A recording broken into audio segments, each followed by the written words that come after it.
Bonjour, merci de votre fidélité au programme des antennes des médias. Sur ce plateau de Toute la vérité, on a invité les journalistes et animateurs des médias particulièrement. Et nous l'invitons souvent sur nos différents plateaux. Doudou Wade du Parti démocratique sénégalais. Bienvenue encore une fois sur ce plateau de Toute la vérité. Merci, Pape Cheikh. Je suis très heureux de retrouver votre émission Toute la vérité. L'actualité a toujours un visage humain. Ces personnalités qui incarnent l'actualité cette semaine au Sénégal, il s'appelle Macky Sall, j'allais dire naturellement, Erdogan, Recep Tayyip Erdogan qui est dans nos murs, il s'appelle également et surtout Aly Ngouille Ndiaye. Vous êtes d'accord quand les journalistes prennent Aly Ngouille Ndiaye comme la personnalité de la semaine au Sénégal? Ça dépend, Pape Cheikh. À quel niveau on est populaire et à quel niveau on fait le buzz. Excusez-moi le terme. Mais l'événement le plus idiot de la semaine, c'est l'événement de Aly Ngouille Ndiaye. Sans démesure. Et quand vous avez un ministre de l'Intérieur dans une situation où le monde politique, le monde de la citoyenneté revendique des élections libres, démocratiques et sincères, vous avez un ministre de la République vêtu de tous ses attributs qui vient vous dire devant une télévision en direct: je suis le ministre de l'Intérieur, je suis d'un parti, c'est évident, on le sait, et que je ferai tout pour inscrire ceux qui pourraient voter pour Macky Sall. Je ferai en sorte que leur carte soit produite, soit distribuée, soit remise, et je ferai tout pour qu'ils votent pour Macky Sall. Il n'y a pas plus gros moyen de faire dans l'injustice et dans l'illégalité. Il est en train d'agir pour ceux qui individuellement devaient venir s'inscrire. Lui-même, il fait produire les cartes en tant que ministre de l'Intérieur. Et je rappelle la fameuse déclaration de Macky Sall sur Ousmane Ngom. Le ministre de l'Intérieur, Ousmane Ngom, ne fera rien pour faire des élections libres. La DAF, le directeur de l'automatisation du fichier, dépend de lui. Et toute l'administration, par conséquent, nous ne sommes pas d'accord sur cette nomination de Cheikh Gueye. Aujourd'hui, c'est le boomerang. C'est retour à la case de départ. Et nous avons un ministre de l'Intérieur qui ne s'est jamais engagé comme cela dans la fraude électorale et dans la confiscation électorale. Par conséquent, il y a un buzz, et c'est ce buzz-là très négatif pour lui. Et pourtant, c'est curieux qu'il en soit ainsi, parce que c'est un garçon très intelligent, d'excellentes études, très calme, qui a toujours agi dans la sérénité, mais on ne sait pas quelle mouche l'a piqué pour arriver à ce niveau d'irresponsabilité pour pouvoir faire tout pour faire gagner Macky Sall et en sa qualité de ministre de l'Intérieur. Vos mots sont forts, hein? Irresponsabilité, injustice, iniquité. Ce sont des qualificatifs assez forts. Mais ces qualificatifs ne sont pas forts par rapport à la position déjà édictée par Macky Sall en 2011, c'est totalement différent. Il faut qu'on soit sérieux. Pape Cheikh, le président Macky Sall a dit ici sur vos antennes, devant vos caméras, qu'il n'avait aucunement confiance au directeur, au ministre chargé des élections, qui était une revendication de l'opposition et que le président Abdoulaye Wade a satisfait. Qu'est-ce qui est plus violent que la déclaration de Macky Sall? Si vous n'acceptez pas nos revendications, nous descendrons dans la rue, vous allez tuer des gens, mais nous allons vous mettre au CPI. Permettez-nous au moins de rappeler les mêmes mots, la même demande, la même revendication à Macky Sall pour lui dire que si ces élections ne sont pas libres, démocratiques et sincères, nous prendrons et nous les ferons des positions plus dures que celles qu'il a voulu prendre. Comparaison pour comparaison, est-ce qu'il y a un Macky Sall aujourd'hui au sein de cette opposition? Est-ce qu'il y a cette même détermination pour avoir gain de cause? Mais la détermination de Macky Sall dans cette affaire, nous avons une détermination plus importante que celle-là. Wolof yi dañuy wax naan que, excusez-moi, parce que li mu jaral yàqkat yi war na ko jaral defarkat yi. Nous avons transmis le Sénégal à Macky Sall, un Sénégal démocratique, un Sénégal où on pouvait faire des élections et les gagner. Pape Cheikh, nous sortons des législatives. Il faut que nous soyons honnêtes et que les citoyens sénégalais nous comprennent. Et pour surtout les autorités religieuses, morales et coutumières du pays. Pape Cheikh, nous avons assisté de 2014 à 2017, nous avons posé tous les points de revendication sur le fichier électoral. Nous n'avons pas été entendus. Le président de la République a convoqué plusieurs appels à un dialogue. Nous avons fini par le rejoindre à cette table de dialogue au palais. Nous avons égrené les difficultés que nous avons rencontrées sur le fichier avec Abdoulaye Daouda Diallo. Et vous vous rappelez de cet échange arbitré par Macky Sall entre Omar Sarr et le ministre Abdoulaye Diallo pour dire face à face au président que le ministre de l'Intérieur mentait. Et il avait menti. Nous avons assisté à des législatives qui n'ont jamais été organisées dans notre pays. Les Sénégalais en conviennent. Le régime en convient. Les Sénégalais le savent. Les autorités religieuses le savent. Pour reprendre cette phrase en wolof d'un journaliste de la place, « Ku atul ate ». Mieux vaut prévenir que de guérir. D'ailleurs, de soigner des blessures et ensuite pour essayer de guérir. Voilà la traduction que je donne aujourd'hui à cette phrase de Pape Alé.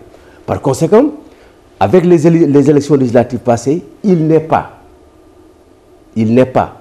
pour nous, dans notre tête, de laisser un seul moment de répit et de reculer sur quoi que ce soit par rapport à cette situation sur le fichier électoral et sur les élections démocratiques, transparentes et régulières.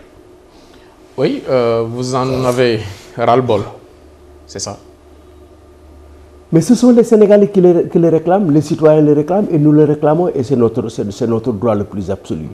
Mais voilà, nous avions en son temps accepté l'audit du fichier avec l'Union européenne, l'Allemagne, la France, avec 5 membres de la majorité, 5 membres de l'opposition, 3 des non-alignés, la société civile, tout le monde. Et nous sommes parvenus à avoir un fichier avec lequel nous sommes allés aux élections. On revendiquait de détacher les opérations électorales du ministre de l'Intérieur. Ceci a été fait et Cheikh Gueye a été nommé. Et nous sommes allés à des élections transparentes et Macky Sall a gagné. Et vous réclamez aujourd'hui les mêmes mesures de la part de Macky Sall? On demande simplement le retour à l'envoyeur. C'est aussi simple. Nous ne commandons rien. Mais le président Macky Sall nous dit non. Lui, il dit que le Sénégal a une tradition démocratique. Le Sénégal a fait ses preuves en matière d'organisation d'élections. Il ne faut pas faire preuve de caprice de politiciens pour importuner les Sénégalais. C'est dommage que je ne peux pas, pour respect à l'institution, au président de la République, pour qualifier cette attitude et cette déclaration de Macky Sall. Il parle de caprice de politicien. Je dis, je préfère ne pas répondre à cette question, à cette phrase, à cette analyse du président de la République Macky Sall. Il n'a pas raison quand il dit que le Sénégal est assez mature pour organiser des élections.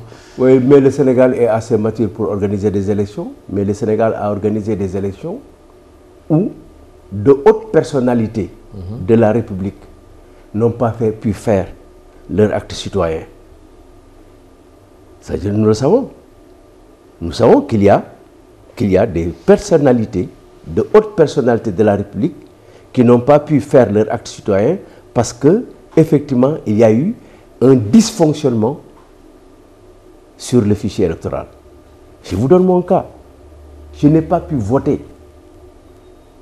Et pourtant, j'ai reçu ma carte d'électeur. Mais je n'étais pas dans le bureau où j'étais affecté et je n'étais pas dans le centre où j'étais affecté. Comment voulez-vous qu'on fasse des élections? Pape Cheikh, il faut que citoyens sénégalais, journalistes, autorités religieuses, hommes politiques, hommes de parti, que tous nous prenons la décision de savoir que pour avoir des élections libres, démocratiques, il faut que chaque citoyen puisse disposer de sa carte normalement et choisir d'aller voter ou non. Si nous ne pouvons pas l'avoir, écoutez Pape Cheikh, nous ne sommes plus dans une démocratie. Pour parvenir à cela, oui, il y a les revendications, mais également le cas Aly Ngouille Ndiaye. Vous parlez de cas Aly Ngouille Ndiaye, eux, ils parlent de non-sujet, simplement. Le gouvernement, la majorité ne réagit pas par rapport à vos requêtes, en ce qui concerne surtout le ministre de l'Intérieur. Nous allons voir au bout. Nous avons encore le temps d'ici les élections. Nous avons le temps d'ici le 24 février, on verra. Nous avions fait la revendication avec Abdoulaye Daouda Diallo. Le président de la République a réagi après la catastrophe. Et le processus a continué. Mais il y a des moments où il sera impossible pour lui, président de la République, de rectifier les conséquences du désastre. Désastre. Oui. C'est une catastrophe que nous avons subie tout à l'heure avec les élections législatives. Vous en convenez, Pape Cheikh. Et les Sénégalais qui nous écoutent en conviennent. Si nous continuons dans la même lancée pour confisquer, faire du vol électoral, détourner le vote des citoyens, organiser une mascarade électorale, désorganiser tous les systèmes du fichier et arriver à ce que des bulletins de vote ne soient pas dans des bureaux à 18 h le jour d'élection, sachez, Pape Cheikh, et les Sénégalais doivent en convenir avec vous, c'est de la manipulation. Vous avez fini de faire le diagnostic. Vous avez même donné à l'appréciation des Sénégalais un livre blanc par rapport à ces élections. Sur tous les plateaux, vous faites ces types de diagnostics. Mais là, il s'agit d'un plan d'action. Quelle est votre stratégie pour changer la donne? Oui, la question pour vous, elle est honnête. Elle dérive des constats que nous avons faits ensemble. Quelle action? Action. Vous avez dit action. Oui, un plan d'action. Oui. Alors, notre plan d'action sera déterminé et en train d'être déterminé. L'essentiel, nous agirons. Le temps est contre vous, hein? Oui, vous êtes pressés pour que nous agissions. Nous allons agir, mais nous ne sommes pas aussi près que vous parce que nous savons quelles sont les conséquences des actions que nous devons poser pour arriver à une solution définitive de cette question. Nous savons, mais nous sommes des responsables, Pape Cheikh. Et face au régime d'Abdoulaye Wade, il y a eu des Cheikh Bamba Dièye qui s'étaient enchaînés devant le portail de l'Assemblée nationale. Il y a eu des Barthélémy Diaz qui tenaient des propos incendiaires. Il y a eu une société civile qui faisait face. Aujourd'hui, qu'est-ce qu'il y a devant Macky Sall? Oui, écoutez, vous avez raison. Et je vous dis, c'est vrai ce que vous avez dit. Il y avait une société civile qui était là. Où est-elle, cette société civile? Elle s'est déplacée pour aller dans le camp du pouvoir et tous ont tendu la main. Ils sont devenus ministres, ministres conseillers, parmi les 39 qui ont été énumérés, qui ont été annoncés hier par le président de la République. Je dis bien ministres conseillers. Ensuite, il y a les porteurs de valises, les porteurs de sacs de la première dame. Il y a eu les perroquets du palais, et ainsi de suite. Et ils se sont rassemblés vers... Il en reste quand même. Il en reste. Il y a encore quelques membres de la société civile qu'on peut compter sur les bouts du doigt. Je pense qu'en les comptant, je ne déparaîtrai pas les 10 doigts de mes deux mains. Alors, vous avez cité des personnes Je pense que toutes ces personnes-là, toutes ces personnes que vous avez citées, et qui aujourd'hui se sont démarquées du pouvoir, qu'ils ont mis en place, et qui se sont sacrifiés pour ça, ces personnes. Vous avez quitté le cas de Cheikh Bamba Dièye. Vous dites qu'il s'était enchaîné sur les grilles du palais. Je pense qu'aujourd'hui, à les entendre, tous, et toutes ces personnes, qu'elles sont prêtes à faire plus que ce qu'elles avaient fait. Moi, je pense que la situation aujourd'hui, elle est plus dangereuse de la situation dans laquelle nous étions en 2011, selon eux d'ailleurs, leur déclaration, parce qu'ils ont eu à juger aujourd'hui le président Macky Sall par rapport au président Abdoulaye Wade, vous les avez tous entendus. Ils ont fait des comparaisons pour déboucher pour dire, en définitive, Wade est meilleur que Macky. Par conséquent, ils doivent faire plus, ils doivent mobiliser les mêmes forces, sinon au-delà, pour arriver à faire Macky. Faire plus que s'enchaîner aux grilles de l'Assemblée nationale, ce serait quoi? Il y a plusieurs actes supérieurs à l'enchaînement. Plusieurs. Il y a des gens qui se sont immolés. Il y a des gens qui se sont suicidés. Peut-être que certains d'entre eux pourront arriver à le faire. Vous savez, ils ont eu de la détermination pour le faire. S'immoler au nom de la démocratie. Un Sénégalais peut le faire. Mais j'ai vu des Sénégalais qui ont voulu ou qui se sont immolés pour des raisons de démocratie. C'est le njariñ au fait au Sénégal. Hein? Notre tradition, c'est le njariñ lo fekke. Hein? C'est vous qui le dites, je ne le dis pas. Un politique sénégalais qui accepterait de se sacrifier, de sacrifier sa vie pour la démocratie dans son pays, c'est possible. Bien sûr. Les Sénégalais sont capables de tout. Macky Sall se prépare en conséquence. Beaucoup de munitions, en tout cas beaucoup de logistique pour la gendarmerie, la police, pour préparer d'éventuels remous. Oui, écoutez, vous en savez plus que moi. Vous avez dit que Macky Sall se prépare avec beaucoup de munitions. C'est la troisième fois que j'entends ça. Les quantités de munitions qui sont descendues à Dakar. Et c'est la deuxième fois que je l'entends d'un journaliste. Oui, la gendarmerie est équipée particulièrement. Oui, je sais. Vous m'avez dit, je vous ai bien écouté, Pape Cheikh. Et vous êtes un homme averti parce que vous êtes partout. Les citoyens comprendront qu'aujourd'hui, le président de la République, Macky Sall, a eu beaucoup de munitions. Les munitions sont les balles contre son peuple. Et je sais qu'il a déjà eu à s'entraîner quelque part dans un de ses déplacements, à avoir son revolver et à cibler des personnes pour pouvoir les mitrailler et pour les envoyer une balle dans la tête. La diplomatie actuelle aussi peut l'expliquer. Et Pape Cheikh le dit, nous nous apprêtons à tout. Cela veut dire qu'il est possible pour des Sénégalais de mourir pour la démocratie. Doudou Wade sur ce plateau de Toute la Vérité. Une courte pause avant de revenir.